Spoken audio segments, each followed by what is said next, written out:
जय श्री गणेश दोस्तों। हमारी आज की कहानी का नाम है सीख। कहानी अच्छी लगे तो प्लीज़ चैनल को सब्सक्राइब कर लीजिएगा। अब शुरू करते हैं कहानी। नमिता कमाते खाते मध्यम वर्गीय परिवार की बहू है। परिवार में सास के अलावा 3 नंदे हैं।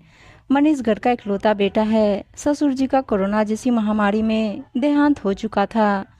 बड़ी 2 नंदे शादीशुदा है और एक अविवाहित है। फिर भी घूम फिर कर उसकी कोई न कोई ननद मायके में ही डेरा जमाए रहती है और इन नंदों और उसकी सास ने मिलकर उसका जीना हराम कर रखा था।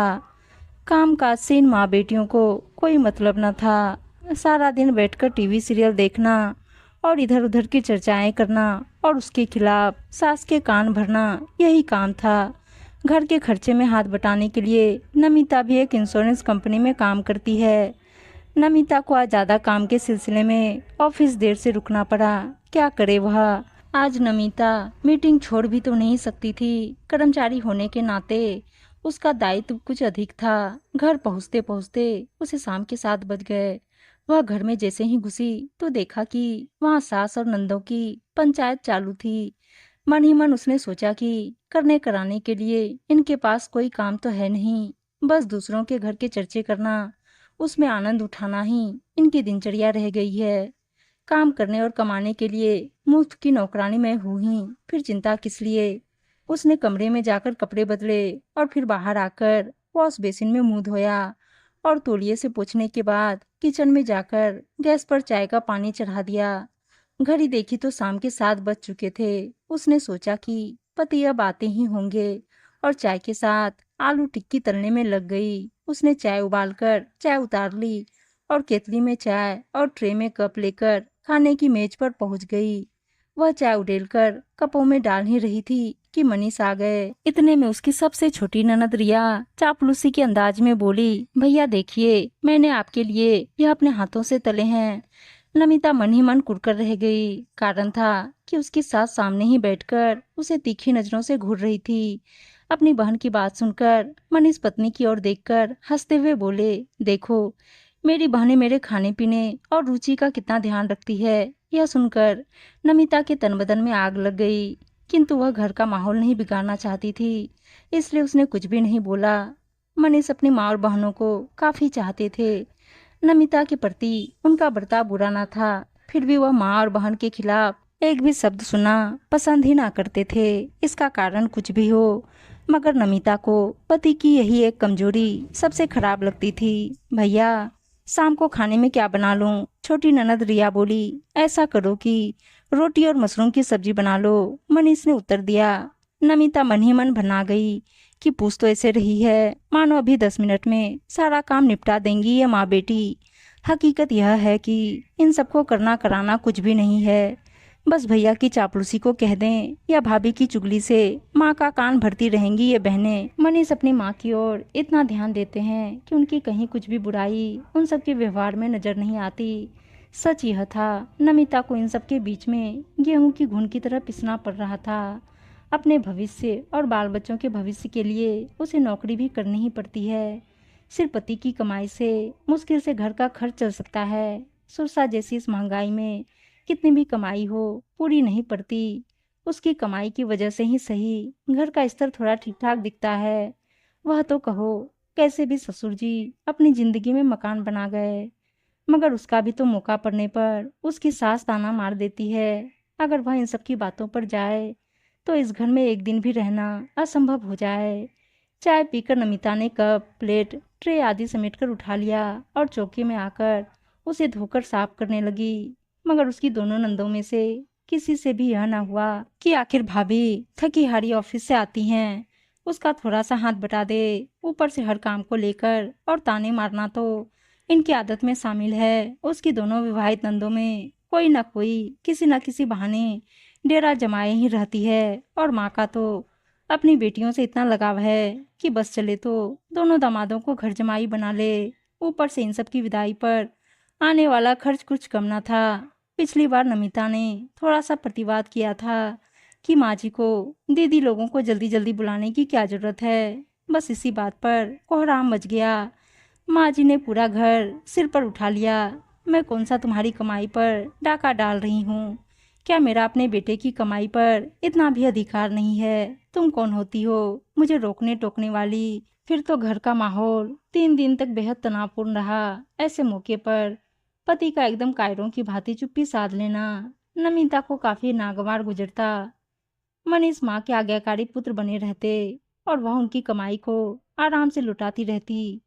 आखिर कब तक चलेगा यह सब, जबकि अभी छोटी ननद के हाथ भी पीले करने हैं। नमिता के मन में एक विचार आ रहा था तो एक जा रहा था। वो खाना बनाने की तैयारी में लग गई। इतने में छोटी ननद पास आकर बोली, मैं तो भाभी फ्रेंड के साथ बाहर जा रही हूँ, बाकी काम आप निपटा लेना। नमिता सोचने लगी कि किस घर में होगा इस लड़की का गुजारा। ससुराल वाले लाकर वापस मायके भेज जाएंगे। घर के कामकाज से ऐसे भागती है जैसे किसी राजा के घर ब्याह होने वाला है, जहाँ दर्जनों नौकर होंगे। खैर, यह सब कोई एक दिन की समस्या नहीं है, बल्कि आए दिन की बात है। इधर उसने खाना मेज पर लगाया कि उधर सब खाने बैठ गए। सबको परोसने खिलाने के बाद जो कुछ बचा उसे खाकर वह उठ गई। रात में चौका बर्तन कर सारा काम निपटा कर जब वह अपने बेडरूम में पहुंची तो रात के 10 बज चुके थे। मनीष जग रहे थे और उसे देखकर बोले, आज तो तुमने काफी देर लगा दी। जल्दी आ जाती तो घर का सारा काम कौन करता? क्या घर में माँ और रिया हाथ नहीं बटाती? कभी हाथ बटाया है कि आज बटाती? नमिता ने उत्तर दिया, तुम क्या झूठ बात करती हो? मेरे सामने तो सब तुम्हारी खूब मदद करती हैं। बस उतनी ही देर जितनी देर आप घर में रहते हैं, मुझे तो ऐसा नहीं लगता। मनीष ने उत्तर दिया। नमिता जब सुबह सोकर उठी तो देखा कि भोर की किरण खिड़की के रास्ते घर में प्रवेश कर रही है। वह जल्दी से उठकर बाथरूम की ओर चल दी, क्योंकि उसे पता था कि सास और ननद में से कोई भी सुबह जल्दी सोकर उठने वाली नहीं थी। जबकि उसे चाय नाश्ता सब कुछ तैयार कर ऑफिस भी जाना था। इतना काम करने और घर भर की गुलामी करने के बावजूद सास और नंदे उसे मुंह फुलाए रहती हैं। इन सबकी यही इच्छा रहती है कि वह अपना पूरा वेतन इन्हीं सबको समर्पित कर दे, तब ये माँ बेटियां खुश रहे। शाम को ऑफिस से लौटने के बाद घर की छत पर सूखने के लिए डाले गए कपड़ों को उठाकर वह लौट ही रही थी कि एकाएक न जाने कैसे उसका पैर सीढ़ियों से फिसला और वह 7-8 सीढ़ियां लुढ़क कर धड़ाम से नीचे आ गिरी। रिया और सास वहीं बरामदे में बैठकर बात कर रही थी कि रिया जोर से चिल्लाई, अरे अम्मा जल्दी आओ, दौड़ो, किसी डॉक्टर को बुलाओ।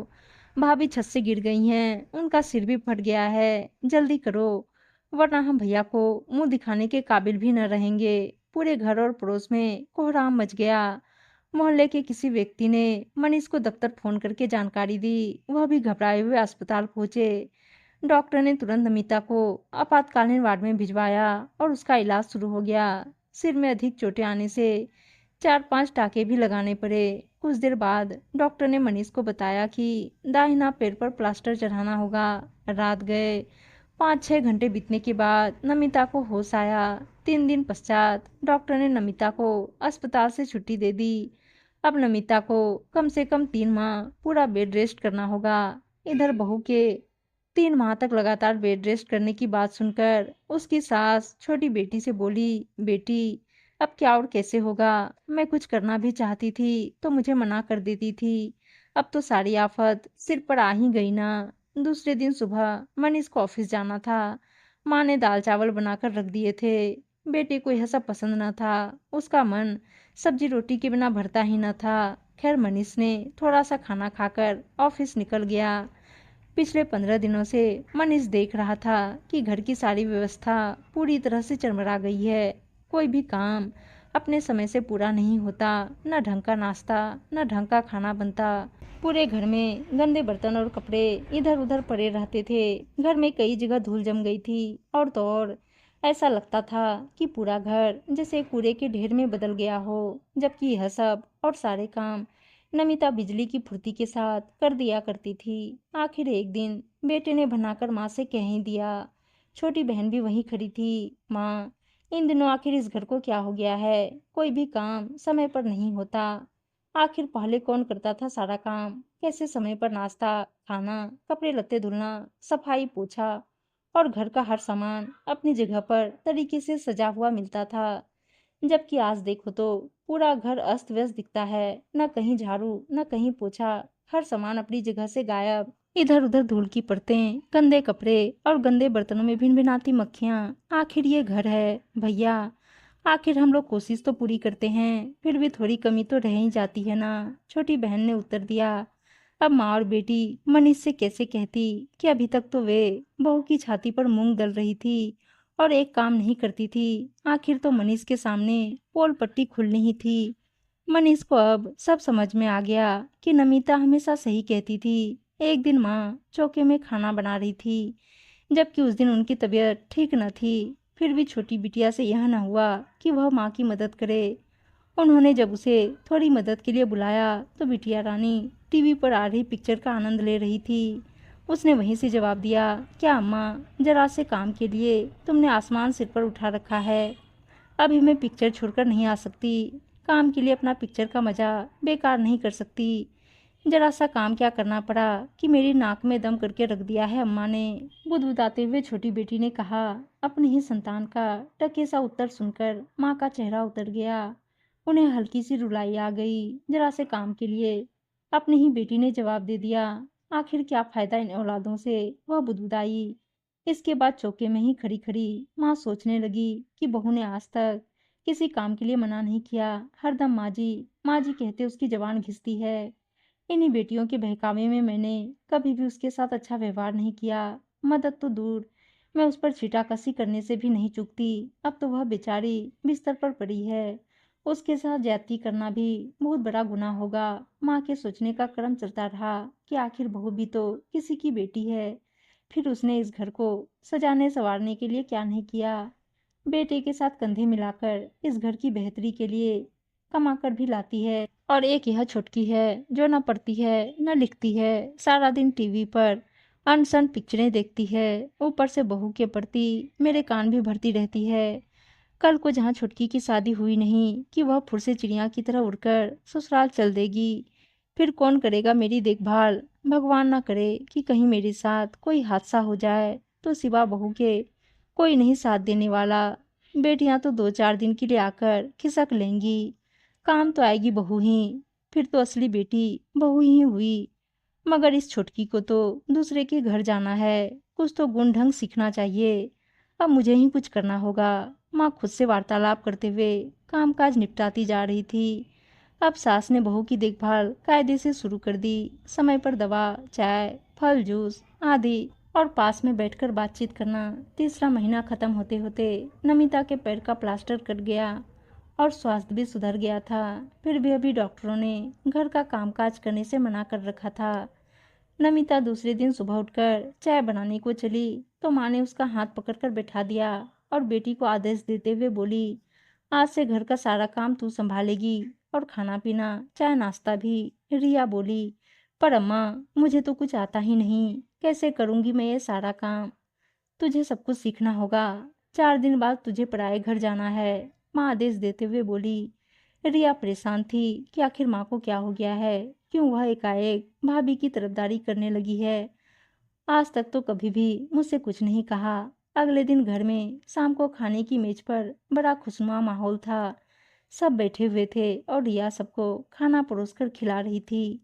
इतने में मनीष ने अम्मा से पूछा, अम्मा, आज तो रिया काफी मेहनत कर रही है। माँ ने उत्तर दिया, मेहनत कर रही है तो कौन सा हम पर एहसान कर रही है, आखिर तो इसे पराए घर जाना ही है।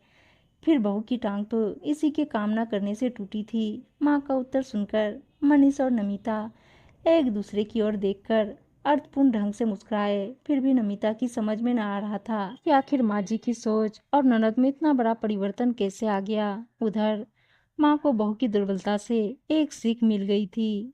नमिता परिवार में परिवर्तन देखकर एक नया सवेरा का एहसास कर रही थी। उम्मीद है दोस्तों कहानी अच्छी लगी होगी, और अच्छी अच्छी कहानियाँ सुनने के लिए चैनल को सब्सक्राइब और वीडियो को लाइक शेयर जरूर कर दीजिएगा। धन्यवाद दोस्तों।